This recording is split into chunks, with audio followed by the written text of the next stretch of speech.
Oh, it's hot in here. It's hot. It's hot. Oh, jeez. Jeez. Jeez.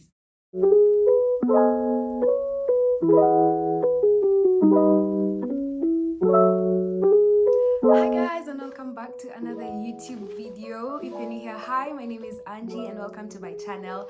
I make videos surrounding navigating adulthood and personal growth, so if that's something you're into, then please stick around. So for today, we're gonna be talking about how you can study for hours and hours without burning out. For my case, a little context as to why I'm making this video. About a month ago, I was in a huge academic crisis because the finals are coming up, my final exams for the semester, and I felt like I hadn't done anything. I knew I should have done better, but did I do better? Of course not, because of last minute shenanigans. Anyways, that's besides the point. So our school has this really unfamiliar timetable whereby we study like towards the end of the year, and then we break for December holidays, and then in January we come back and do exams. So it can get a bit tricky for you to balance your life out because the holidays are here. You want to spend time with your family, with your loved ones, you want to have fun, you want to do this, you want to do that. So that's kind of where I was, and that's why I felt the need to redeem myself in January, because I knew if I entered the exam room with all the knowledge I had accumulated up to that point, it probably wouldn't have been the best. Now, another thing about me is like I'm those people who have to read their books, like their notes, and make micro notes and make notes of the micro notes and everything. Like there's a method to the madness that I'm used to. So I kind of had to go through that process before the finals. Anyways, that's the context, and that's why I decided to do that. And because of the intense program that I put myself into, I was so sure I was gonna burn out. So when I made it through the week and did just fine and continued doing other things after the intense program, I was pleasantly surprised that I could actually survive that without dying or losing my mind and everything. So I kind of just took a step back and thought about like the little tips and tricks that I consciously put in place to help myself survive the intensity of it all. So this video is to help you go through an intense study program, but you don't necessarily have to apply these tips to academic programs. So that being said, we're gonna navigate this video step by step. So first, I'm gonna tell you what worked for me, what didn't work for me, and then we're gonna go to the specifics on how I made my mindset strong enough to handle this, because it wasn't the easiest thing to do. And then we're gonna talk about how you can use these tips for yourself and how you can kind of customize them to fit whatever it is that you're going for. And ultimately, by the end of this video, hopefully you'll have the courage or you'll have the motivation to go do what you need to do.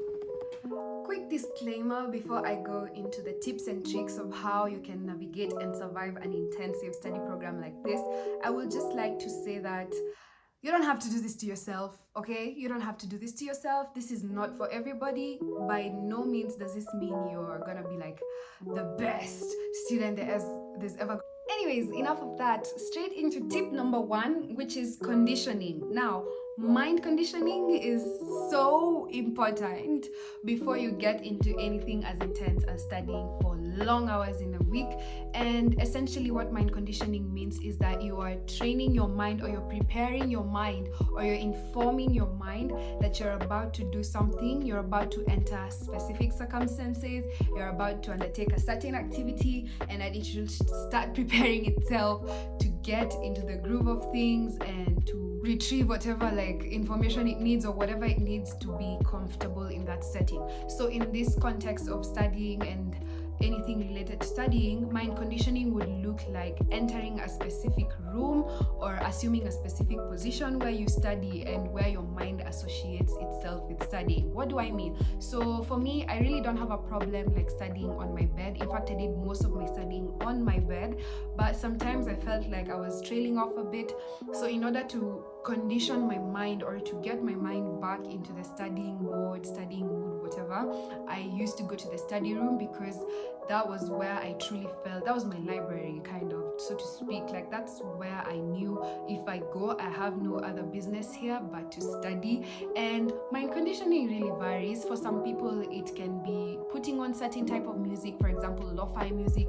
It could be going for a walk, then coming back in, and then that means like you've gone out, you've had your fun, now it's time to study.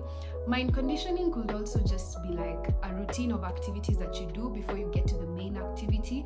For example, something random, maybe let's say you drink water, you eat an apple, and then you sit down, and when you sit down, that means you start studying. So anything that prepares your mind or lets it know that we're about to do this, then you need to do that. And the reason for that is because it allows your mind to slowly ease into the process that you're about to begin, which then helps you avoid like mental resistance, which can be a serious problem, especially when you're doing something that's not always necessarily fun, like studying. So tip number 1, mind conditioning, very important. Please try and find something that you can associate with study so that when the time comes, your mind is already prepared for what is to come. Okay, tip number 2 that really worked for me is starting small and making building blocks. So what do I mean by this? Making building blocks to your process means doing something small and achievable at a time to motivate yourself to do bigger things. So for example, in the morning, sometimes I didn't feel like I wanted to wake up, especially like somewhere in the middle of the week. I had a really bad flu and everything. It's all in the video, you can go watch it. But basically what I'm trying to say is I battled some mental resistance. So something that I had watched and researched on and found out is that you can start making building blocks to your processes. So what this means, I'll give you an example, is the waking up thing. I used to wake up and then tell myself, all you have to do for now is brush your teeth, okay? Brush your teeth.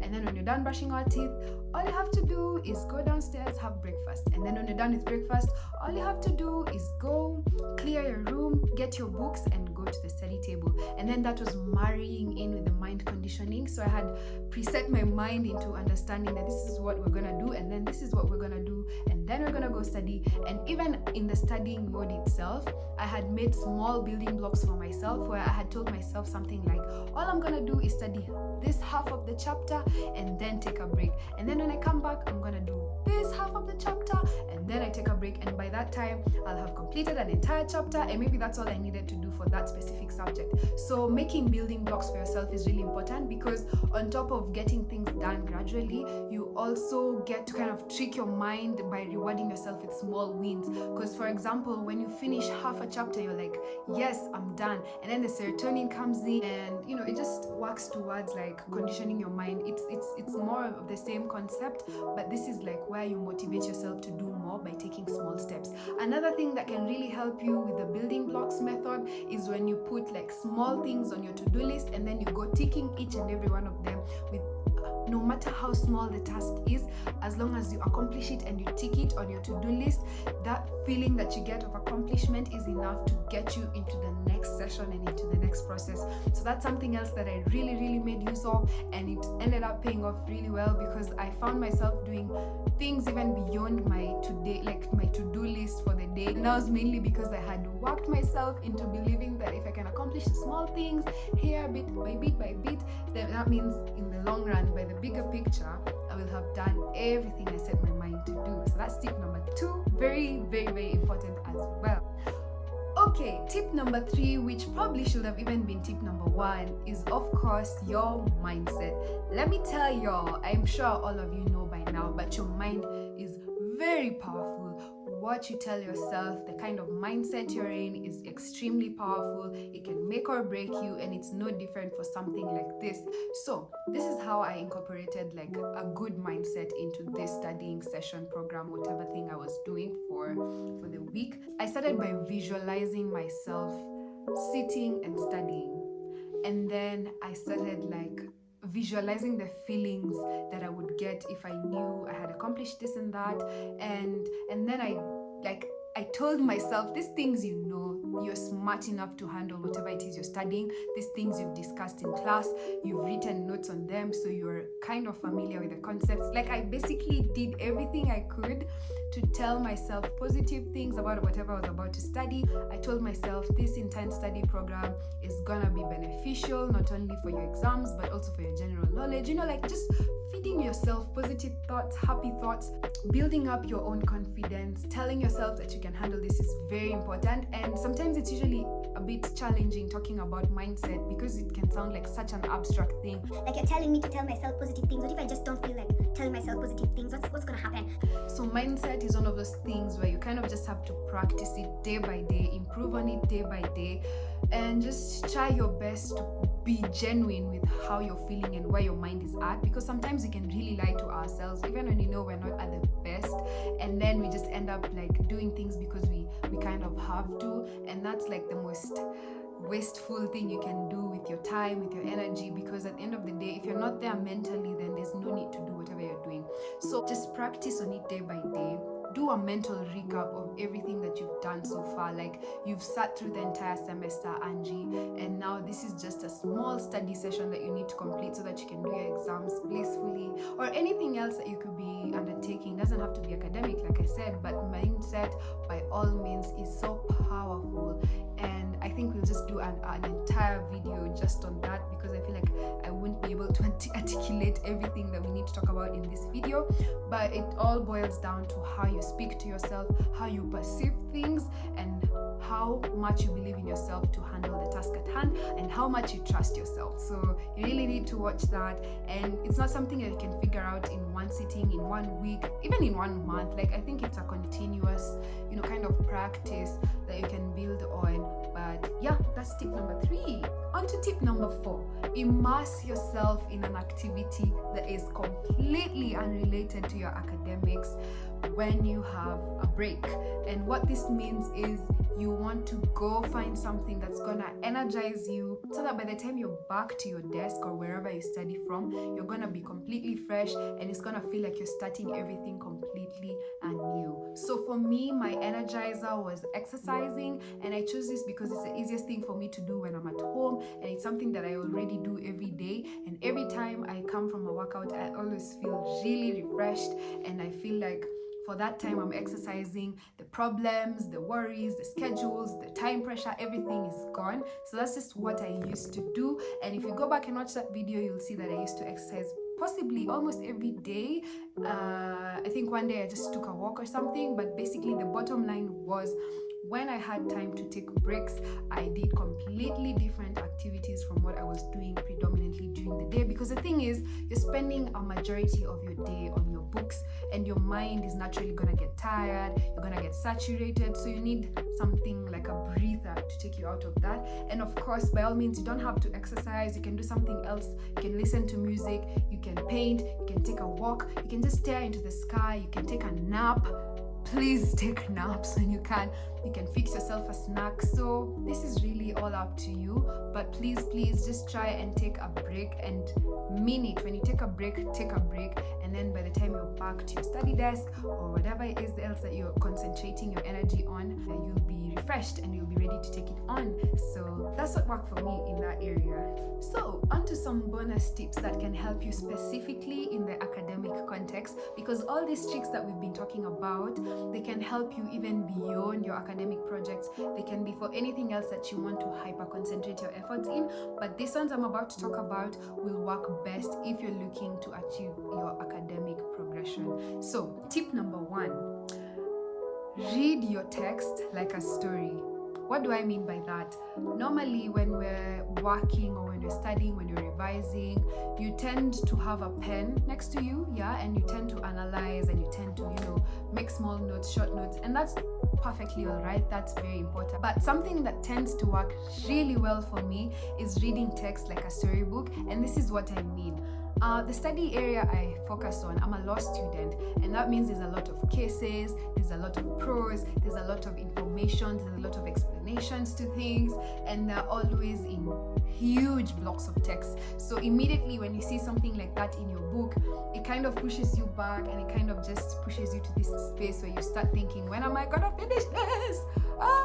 So what I've found that works for me best is reading something like a story, where I literally put my pen away and I just read everything. And this is kind of just like me absorbing the information on at the first instance, and just familiarizing myself with the context of everything that I'm reading.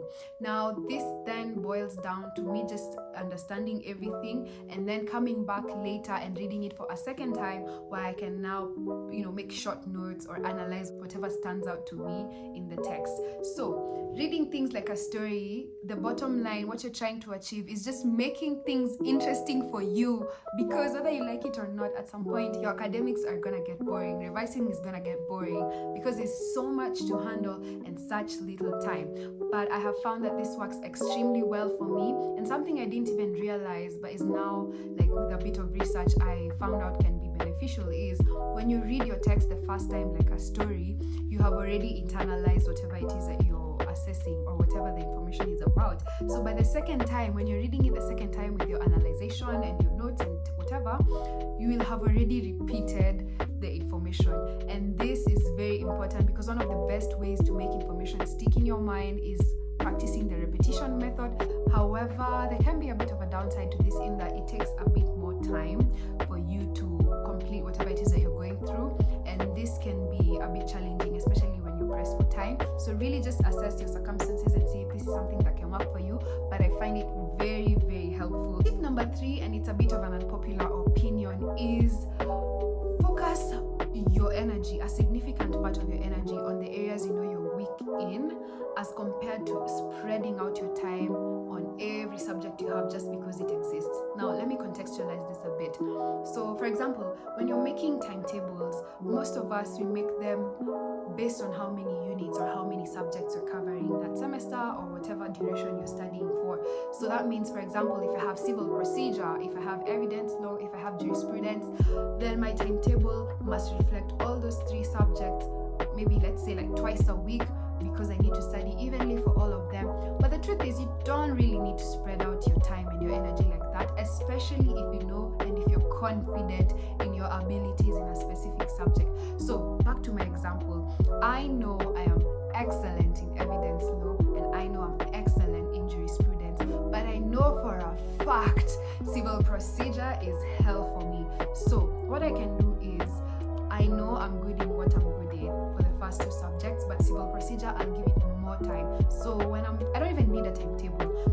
I know, like, for a week proper, all I'm gonna do is civil procedure until I lift that civil procedure to the same level as jurisprudence and evidence law. That's just a rough example. I got this information from Ali Abdal, a really authoritative YouTuber who focuses on so many things, and including productivity and academics and all that. And that just made sense for me, because a lot of times we don't trust ourselves enough in what we already know, which makes us just waste more time and energy repeating things that we already know and we know we're confident in. So why not redirect that energy, redirect that time into what we know we need to work on? And this calls for a lot of self-awareness and trusting yourself. Self-awareness in that you need to know what you're not good at so that you can spend more time in it. And on the same breath, you need to trust yourself enough that even if they wake me up at 2 a.m. to do an exam for this paper, I know I'll ace it. Okay guys, so we've come to the end of the video. Thank you so much for watching till the end, and I really hope these tips are gonna be beneficial to you if you're looking to doing something as crazy as studying for 60, 80 hours, 40 hours, 30 hours, 100 hours per week. Whatever your goal is, please go for it. And like I said in my last video, I am rooting for you and all the best. But above all, please remember to take care of yourself. At the end of the day, it's never that serious, you guys. All of this, we're gonna leave all this behind at some point. So don't forget to live your best life. Don't forget to take care of yourself even as you chase excellence. Please remember that your health, your safety, your mental well-being always comes first. And with that, I would like to close it here. Thank you for watching this video, and please comment, like, and subscribe to this channel for more information like this. And I will see you on the next one. Bye.